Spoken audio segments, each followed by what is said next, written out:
And the nation, no doubt, is experiencing a new phase in its political history. While the opposition, the All Progressives Congress, is counting its gains, the ruling People's Democratic Party, the PDP, is strategizing on how to remain at the top. But a foreign matters analyst who spoke with our correspondent in London, Doris Okenwa, insists that the ongoing drama poses a major threat to the country's existence if not properly managed. The world is watching as Nigeria's political stage churns out epic performances, from party defections to open letters. The implications of these is considered to be very great for Africa's most populous nation, which is now considered by many to be on the brink of a political implosion. On the international scene, questions abound over the ongoing clash of titans. Questions like, what does a fractured PDP mean for Nigeria? What is APC's game plan besides sweeping PDP out?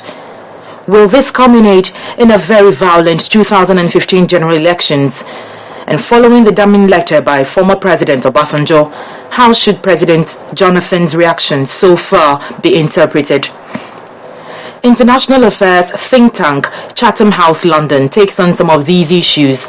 Assistant Head of the African Program, Elizabeth Donnelly, argues that defections are democratic, but the extent parties might be willing to go to maintain or gain control poses an even bigger worry. What does this mean in terms of actually security and stability? How far are politicians willing to go to achieve their ends, and at what cost for their communities in terms of using divisive rhetoric and so on? So there are lots of questions around that, and those are the key concerns. It's really, I think, for a lot of international watchers, what are the impacts that this will have on Nigeria's security and stability in the near term and longer term? African expert and publisher of the African Confidential Journal, Patrick Smith, puts it all down to the nation's president, his next move for the PDP, and in addressing the open letter from former President Obasanjo. There's been no formal reaction to the letter, so I could see a lot of factional fighting ahead in the PDP unless the president moves from the top. It's got to be down to the politicians to set the example, to talk among themselves and to say, well, look, politics should not be do or die. Another salient point bogging the minds of many analysts here is the amount of governance actually getting done in Nigeria at this time amidst the whole political tension.